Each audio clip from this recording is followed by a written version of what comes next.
Hey, what is up everyone? Welcome back to another video, and today I'm going to be taking a look at the Master Grade Gundam Vidar. It's been 10 years since the release of Mobile Suit Gundam Iron Blooded Orphans, 9 years since we saw the full mechanics version of this exact same Gundam, and believe it or not, 6 years since we saw the Master Grade Barbatos. That means there was actually a bigger gap between the release of this kit right here and the Master Grade Barbatos than between the Master Grade Barbatos and the actual anime series, even though that initial gap seemed huge. But was it worth the wait? Well, today we're about to sort of find out. I'm going to be building this kit, and if you do want one of your own, I got mine through those awesome people over at Hobby Link Japan, link down there in the description. Can you actually believe it? A full-on regular old Master Grade Gundam. Feels like it's been so long, mainly because it has been. The last time we saw an actual Master Grade kit was back in 2022 with the Dom. And that wasn't even a full Master Grade per se, it was more of a 1.5 of another kit. So that means it's been 4 years since we saw the Gundam Virtue, the last full Master Grade kit. Was it worth the wait? I would say definitely. Just kind of flash forwarding a little bit through this when it's fully built, it is an absolutely breathtaking, awesome looking Master Grade kit that has diverged a little bit, even at the frame, from the Master Grade Gundam Barbatos, kind of removing some of the compatibility, which is a bit of a weird choice, but I'll get to that when I get to that. On cracking this box open, we get a whopping 19 runners of plastic, which is very, very nice. We do get 2 sheets of stickers. One is a sticker style decal sheet, and the other one is a sheet of color correcting foil stickers, but these are mainly for the reflective camera and sight sections on the kit. Just like we would have seen with the Master Grade Gundam Barbatos, this is quite the build, definitely. You can build it up all in one go if you want to, or if you really want to have a whole lot of fun with the build, you can build it up frame first, followed by the armor afterwards, and that is exactly what we're going to be doing today. So starting off with the leg frame. So starting off straight away with the leg, and this is pretty much the same as what we would have seen with the Master Grade Barbatos. So that does mean we've got tons of nice piping, it's predominantly in grey, we've got some nice silver chrome on the piston sections, gold up in the hip joint, and overall it is very beautiful. A nice knee bend that does move the pistons as well, pretty much the same down at the ankle, and if you do put this side by side with the inner frame of the Master Grade Gundam Barbatos, you will notice that this is a whole lot lighter, but otherwise it's pretty much the same, besides some aspects for attaching on Vidar's very different armor. You start out this build right here with the hip joint. This is your usual kind of 3-point hip joint upper leg section. We do have some nice gold detailing that attaches into this. From there you jump straight on down to the feet, and this is the usual kind of Iron Blooded Orphans drum style ankle joint. It is very similar to what we would have seen with the Master Grade Barbatos, but it is a much larger foot, and we know the Vidar has some great blades down its foot too, so there is a little bit more to the build and some extra articulation involving those black blades. The build of the upper leg locks the hip joint section into position like you're seeing right here. Also on top of that, we do have the beginning of a piston attaching to the upper leg too. This does move with the bend of the knee, which is a very nice touch. Next up, we build a subset of the lower leg, and then this subset of the lower leg as well as the upper leg section we built attaches onto a double pointed knee bend. So that does mean we have 2 points of articulation in the knee itself. We put a little bit of piping woven in and around, which is the pipes around the back of the legs. At this point, I will mention, if you do want to detail up any of these aspects, I do recommend doing it while building the kit. It makes it a whole lot easier than doing it when the kit is built, especially parts like this. The rest of the lower leg then houses some aspects of the ankle piston. You attach the piston into that and then attach the foot on just like so. That is pretty much it for the leg frame. Now that is probably one of the most awesome aspects about building these particular Master Grades, and I'm just going to interject here to mention that we are getting the Gundam Barbatos Lupus later on this year, so we'll be building some more of this frame once again. The next protocol here is the frame of the waist unit. Very simple, just 2 sections attached into this almost upper hip section like so. We have a bit of a moving hip mechanism in this particular kit, so that is done just by attaching 2 pivoting waist sections on top of each other like so. The upper waist section sandwiches between 2 pieces of frame just like this, and then you finish it off with 2 little detailed aspects just like so. So not a lot to this, simple, effective, and once you get the legs popped on, this skeleton is coming together. Next up then is the torso, and this is by far the most detailed part of the build and the most detailed part of the model kit, full stop. There's tons of articulation, tons of moving parts, and a whole lot of pistons. 7 if I'm not mistaken, maybe there's 8, I think it's 7, but there's tons going on in here. First off, you build the 2 Ahab wave reactors. Now I will mention the way the shoulder joints actually attach into the sides of this is very, very, very delicate, so be careful with these, especially when you're attaching both Ahab wave reactors together. There is a piston in each of them, as well as the spinning aspect of the Ahab wave reactors. Tiny little bit of detail goes below. You build up 2 of these. Once they're complete, you build a tiny, tiny little Gundam waist section, which has more pipes, more articulation, and more awesomeness. Next up, you need to attach the 2 Ahab wave reactors together, as well as onto the tiny little spine. This, take a lot of caution with, because if you do misalign anything, you can actually push out the shoulder aspects here and damage some tiny, tiny little pieces.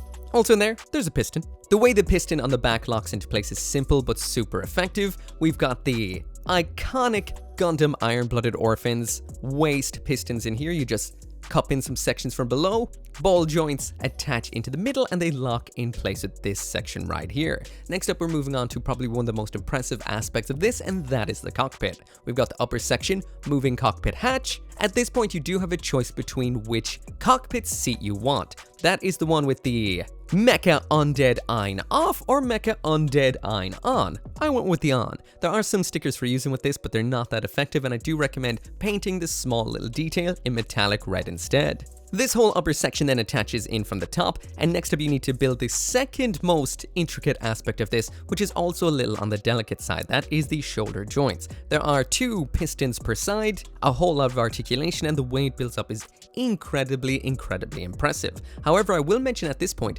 this is not the same shoulder joint as we see on Gundam Barbatos. This is actually reversed, so the shoulder joint actually points out as opposed to in. I'll mention that in a minute. Finally then, we do have the neck. We've got more pistons, more pipes, and it all attaches in extremely, extremely nicely, and then you build up the parts around back for the backpack attachment section. Finally then, you guessed it, more pistons and the way they attach onto the backpack. So there it is, side by side with the Gundam Barbatos' torso. So it is very similar in a lot of ways structurally, only the armor attachment parts are different, but the fact that they actually inverted the shoulders is a little strange. So the peg on this kit is actually in the arms, not in the shoulders, so it does mean the arms of the Vidar frame and the Barbatos frame are not compatible.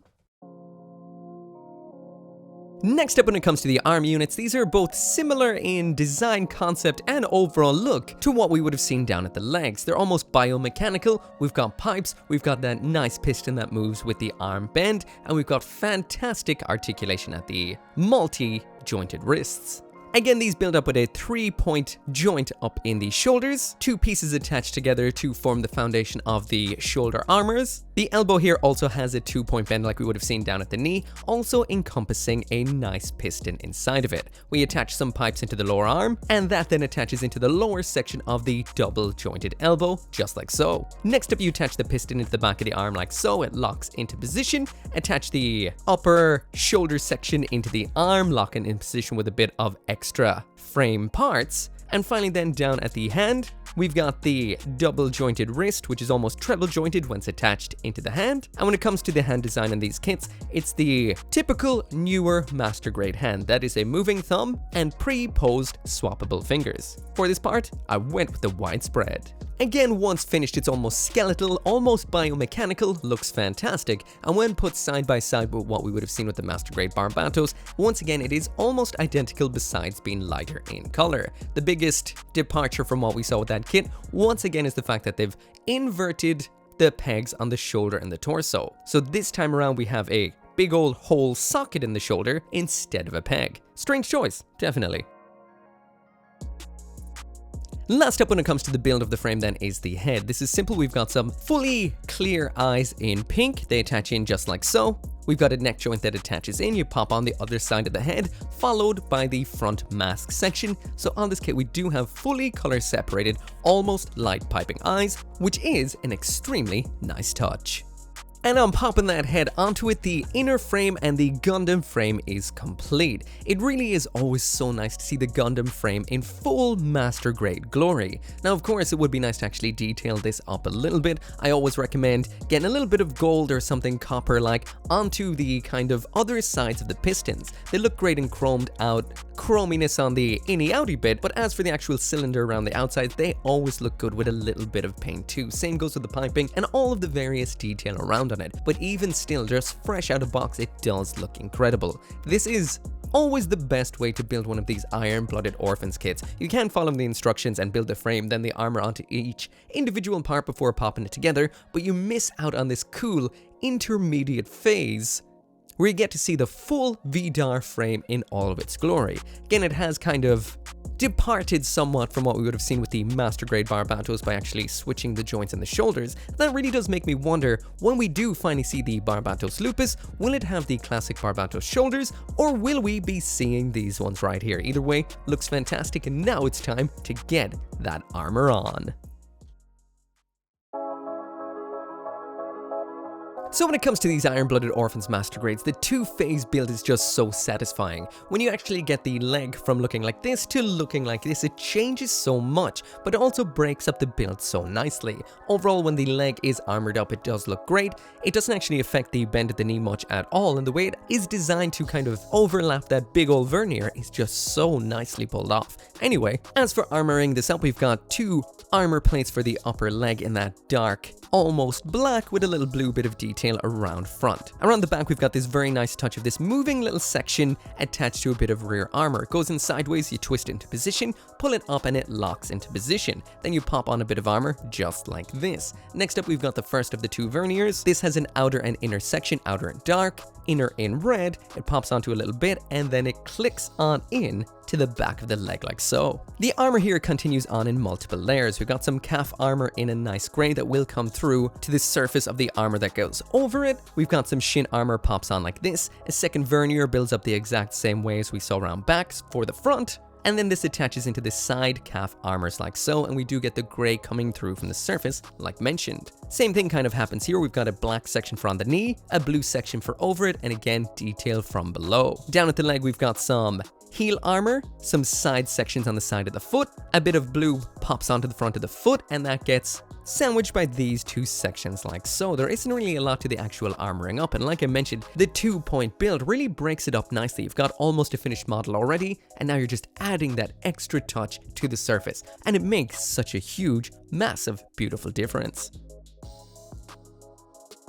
When it comes to the waist unit, this is what undergoes the hugest transformation from phase 1 to phase 2. It goes from a tiny piece to a massive, fully armored over-the-top piece. This has fully moving sections on the hips like so, nice and solid. We have moving front skirtings on this as well, the dropping hip joints inside of the waist, which is always a nice touch, and we do have a fully moving butt flap, which once again is always super nice to see. As for armoring this up, you attach little sections into the rear of the front skirtings for attaching in the pistols later, a red section which adds a nice bit of color to the front skirting, and then the sandwich either side of the ball joint on the central armor aspect. Another bit of armor, and then that attaches onto the frame unit like so. The butt flap is pretty simple. It's just two sections that attach together like so, but we do get some nice gray coming through from underneath to the surface, a little bit of a joint, and then it attaches onto the frame. Where the waist unit truly gets crazy is the awesome scabbards for the rapier's blades. This builds up level after level after level. We've got a sliding gimmick inside of this, which you slide down, two little expansion parts on the sides for the thrusters. That sandwiches all together, armor pops on from the top, sides, and onto the surface. We've got two of these, and they attach onto a almost crank style joint that attaches into the hips like so. Crank. The chest unit on this kit may have been the longest to build, but it's pretty much the shortest to armor up. You just attach on a collar section, some chest armor sections, side armor sections, some nice blue armor, then layers onto everything we attached on so far, and then we've got a cockpit armor section which attaches up top. Super simple. Once complete, those waist pistons are still fully functional and fully visible, and we do have a nice sliding cockpit that opens so smoothly, so you can see into our favorite pair, Vidar and Ein. Next up is the arms, now very recognizable as Gundam Vidar's arms with the armor attached, full shoulders, move ever so nicely. Again, we still have that functioning piston around on the elbow when you do bend the arm, which looks incredible. Armoring this up involves attaching 2 blue sections to the upper arm. We've got an extra little bit of armor that goes on the front of the elbow bend, the back of the hand armor in blue, 2 darker sections which attach either side of that iconic Iron Blooded Orphans forearm piping, a huge bit of elbow armor around back which locks in with 2 armor panels either side of the forearm, a blue cuff around the hand, and then it's time to completely build up the shoulders pretty much from scratch. That is 2 black sections like so with a nice blue armor flap in between, and then the armor builds up as 2 pieces on the front, 2 pieces on the back, and a side thruster section which attaches onto the upper side. Finally, when you do slide it onto the shoulder, it has a really nice locking mechanism that locks in from the top, locking that shoulder armor perfectly onto the little bit of a pivoting frame section inside. Again, this is what you get once it's complete, looking fantastic. Jumping around to the backpack now, and much like the shoulders, this is built up from scratch, as in there is no inner frame to this that we would have seen thus far. It is also at this point that I will mention that the black plastic, or the very dark blue plastic on this kit, does mark a lot. So if you are actually, well, you do want to build this without knobs, you're not really going to get that with a double snip, even with the God Hand. You're going to have to get yourself a very subtle file, a glass file, or some sanding sticks to deal with these, because just double snipping will leave a quite unsightly mark, and a lot of these knobs aren't particularly hidden by armor panels or anything like that, they're just on the surface. As for the build of the shoulders, we've got a nice double ball joint attaches into a grey intersection like so. This then gets sandwiched between 2 dark pieces of armor, and we got a nice little pop of light color that attaches into the surface. We then have the central section of the backpack. This does require a sticker. Again, you could just chrome out this section as there is a clear part for on top of it that attaches in between 2 sections. We've got an armor piece which attaches on the top, 2 pieces from the side, and we've got a moving thruster then, which is just a grey internal section and a darker outer section. Then pop the 2 wing binder sections onto the back, very Grays-esque, and it just attaches onto the backpack just like so. Simple, effective, and beautiful. Finally, now moving on to armoring the head. Now at this point you have the choice of using stickers or not on the head cameras and eyes. I opted for the eye stickers, as you can see in there. The reason for that is because they do kind of pop a little bit better on camera and in photos, but personally I would prefer to just leave them bare, as there is full color separation there. Anyway, when it does come to building this up, you just attach the armor sections onto both sides of the head like so. The muzzle mouth section attaches in between. We've got 2 cheek sections which attach on, and then you finish it all off with some blue armor up top, as well as that iconic Ipe Gyobu looking V-fin, which really finishes off that Gundam Vidar look. Absolutely mesmerizing.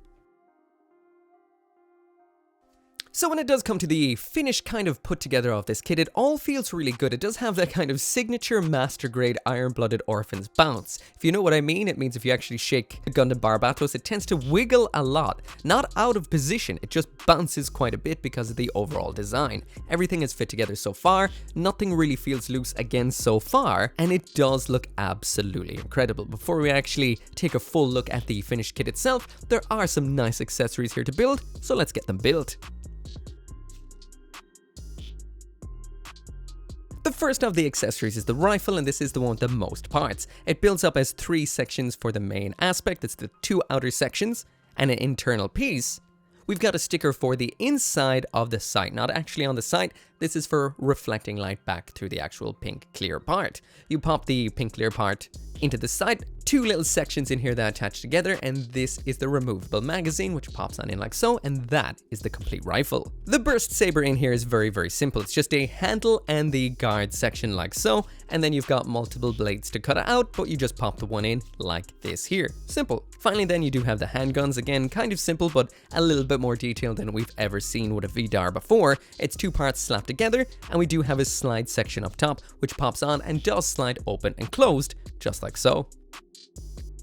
And finally, without any further ado, there is the Master Grade Gundam Vidar in all of its glory. This looks insanely nice. It's very nicely detailed, the pistons really pop, and it is one cool dark Gundam. And even for me, this is my favorite design overall from the Iron Blooded Orphans series. It just looks so good. I will mention that this right here is the straight build, so it does mean a lot of the detail doesn't necessarily pop on the surface of the armor. There is a lot of nice little panel lines and little detail sections on the surface, as well as on the inner frame itself, that could do with some nice highlighting and low lighting. However, if you do want a more anime kind of look, out of box it does almost look like that extra detail is not there. Overall impressed so far. I haven't yet put it through the ringer, so I can't really comment so much on how it feels or how it poses. But when it does come to the couple of poses I've popped it in so far, it has been very impressive. Again, it has that Master Grade Iron Blooded Orphans bounce that I'm not really sure where it comes from, but if you shake it, it does feel quite bouncy. But from what I can feel so far,